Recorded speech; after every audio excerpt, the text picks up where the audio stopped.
আসসালামু আলাইকুম আমার ইউটিউবৰ সব ভিউয়ার সকল সবে কিতা করা বালা আসনি আর ফেসবুকের ভিউয়ার্সরা কিতা করা সব বালা আসনি আশা করি সব বালা আসেন। সো আজকের ভিডিওটা হইব আমার কুকিংর ভিডিও। তো আমি আজকে রান্দিমু মূলা দিয়া, মাছ দিয়া আর পাতাকপি দিয়া, মাংস দিয়া। তো আইয়ুকা ফার্স্টেও আমরা গরম তেলর মাঝে সারি দেই মাছ। তো মাছরে আমি ফার্স্টে লবণ আর হলুদ দিয়া বালা করি একটু কিতা করছি, তারপরে আমি তেলের মাঝে বাজিলাম। তো মাছটা আমি বাজিয়া দেওয়ার কারণ হইল কি মাছের মাঝে আমার একটু স্মেল লাগছে, যার কারণে আমি মাছটা একটু বাজিয়া দিলাম।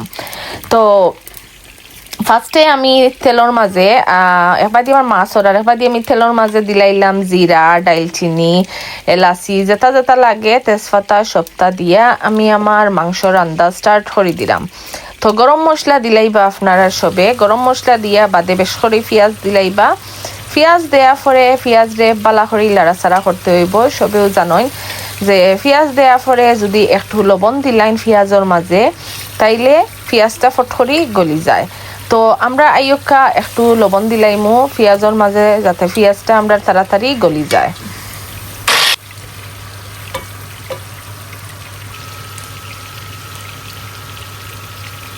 তো লবণ দেওয়ার পরে আমি দিলাইলাম রসুন 2-3 চামচ, আপনারা পরিমাণ মতো দেন যেন। আমি একটু 3 চামচ দিলাইলাম। দিয়া আমার রসুন আর পেঁয়াজ রে বালা করিয়া লাড়াচাড়া করিয়া গলাইমু আগে।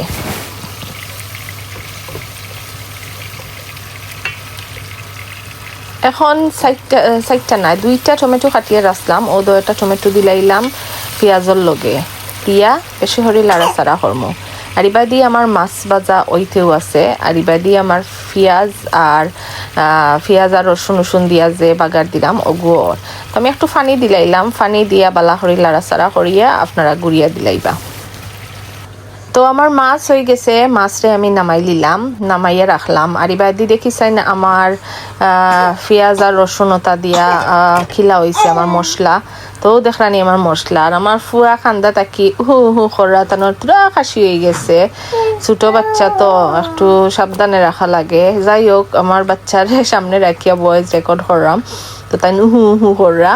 তো আইয়ুকা আমরা মাংস দিলাইছি, এখন মাংস দিয়ে একটু লাড়াচাড়া করমু। মাংস লাড়াচাড়া করিয়া বাদে আবার গুড়িয়া দিলাইমু যত সময় পর্যন্ত আমার মাংস সিদ্ধ হয়েছে না। তো আমি গুড়িয়া দিলাইছিলাম, তো আপনারা দেখাইলাম আর কি আমার মাংস কিলা হয়েছে। তারপরে আমি মাংস যেগুলো একটু সিদ্ধ হয়ে যাইব, আমার লবণ, মরিচ, হলুদ, ধনিয়া, জিরা, গরম মশলা সবটা দিয়া বালা করে লাড়ি সারিয়া একটু পানি দিলাম যাতে ফুরে না, বিকজ আমার ফুয়ারে দেখা লাগে বারে বারে গিয়া। তো একটু পানি দিয়া গুড়িয়া রাখি দিমু পালা করি লাড়িয়া। এরপরে আমি আরেকটা ডেক বয়াইলাম, ডেগর মাঝে আমি দিলাইমু যে তেল ও মাছ বাজে করছিলাম ও তেল দিলাইমু। আমার ফুয়া কইরা এনিওয়েজ। তো আমি ও তেল দেওয়া পরে ইয়েস বাবা, তো ও তেল দেওয়ার পরে আমি তেলের মাঝে দিলাইমু পেঁয়াজ, বেশ করে পেঁয়াজ দিমু আর এক চামচ রসুন আর আদা দিলাইলাম।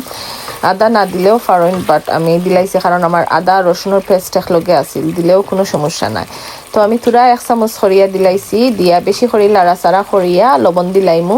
লবণ দিয়া আমার মশলারে আমি বালা করি লাড়মু, লাড়িয়া উড়িয়া বাদে আমি যেটা করমু একটু পানি দিয়া, বেশি নাই অল্প পানি দিয়া আপনি গুড়িয়া দিলাইবা। এরপরে আমি দিলাম আমার হলুদ মরিচ দিয়া, খালি হলুদ আর মরিচ দিছি আর কিছু দিছি না। হলুদ আর মরিচ দিয়া বালা করে লাড়াচাড়া করবা করিয়া তারপরে আবার কত সময় গুড়িয়া রাখি দিবা। গুড়িয়া রাখলে যেটা হইব যে মশলার যে স্মেল আছে ওটা যাইব গিয়া। তো আমি গুড়িয়া রাখার আগে একটু পানি দিলাইলাম, পানি দিয়া একটু বালা করে লাড়াচাড়া করিয়া তারপরে আমি গুড়িয়া দিলাইমু। তো আপনারা ওলা রান্দিয়া ট্রাই করি দেখুন যেন খুব মজা লাগে। তো আমি এখন গুড়িয়া দিলাইলাম। ও আরেকটা জিনিস, আমি আবার কিতার লগে পেঁয়াজ আর রসুনের লগে তুরা কয়টা গোলমরিচ দিছিলাম, আর খেউ দে না, আর কয়টা জিরা দিছিলাম। আর ইবাদি দেখলানি আমার মাংস ওই গেছে মোটামুটি ওই যার। তো এখন আমি মাংসর মাঝে লাড়াচাড়া করিয়া আমার যে পাতাকপি রাখলাম, পাতাকপি সবটিন মাংসর মাঝে আমি সারি দিলাম। তো সারিয়া বাদে আমি লাড়াচাড়া করমু লাড়াচাড়া করিয়া 4টা কাঁচামরিচ দিলাইবা 4টা কাঁচামরিচ দিয়া আমি তো এটার মাঝে 4টা 5টা করে কাঁচামরিচ দিলাইছি দিয়া আমি লাড়াচাড়া করিয়া গুড়িয়া দিলাইম তো মাংস আমি গুড়িয়া দিলাইছি হারিবাদি আমার মূলার যে মশলা আছে এগুলো হয়ে গেছে এর লাগি সারা মূলা দিলাইলাম আমি মশলার মাঝে তো মূলার মাঝে আমি পানি দিলাইলাম যতক্ষণ পানি দিতা আপনারা পরিমাণ মতো পানি দিলাইবা দিয়া গুড়িয়ে রাখি দিবা এবার দিয়ে আমার পাতাকপি দিয়া মাংস হয়ে গেছে মোটামুটি এবার দিয়ে মূলাও আমার ওই যার তো আমি থোড়া ধনিয়া আর থোড়া জিরা দিলাইছি কেউ দেন দেন না যার যার ইচ্ছা আর বাদি আমার পাতাকপি দিয়ে মাংস আমার ওই গেছে সো আলহামদুলিল্লাহ আমি আগুন নিবাই লিছি আর এবার দি মূলা ওর আমার ফুয়া খেলাইরা এবার দি করা আমি তো বড় কষ্ট করে রেকর্ড করলাম এনিওয়ে সো আমি মাছ দিলাইরাম মূলার মাঝে মাছ দিয়া বালা করে লাড়াচাড়া করবো তো আমার বাবারে তোরা খুলে লইয়ে শান্তি করলাম আমি এখন মূলার মাঝে দুনিয়া দিলাইছি দেখরা আপনারা আর এবার দিয়ে আমার কিতা হয়ে গেছে পাতাকপি দিয়ে মাংস হয়ে গেছে তো আপনারা কাছে আমার ভিডিও ভালো লাগিয়ে থাকলে প্লিজ সাবস্ক্রাইব করবা আমার মূলার তরকারি হয়ে গেছে আর পাতাকপি দিয়া মাংস দিয়ে হয়ে গেছে তো ভালো লাগলে সাবস্ক্রাইব করিয়া যাইবা আর সাপোর্ট করবা থ্যাংক ইউ আল্লাহ হাফেজ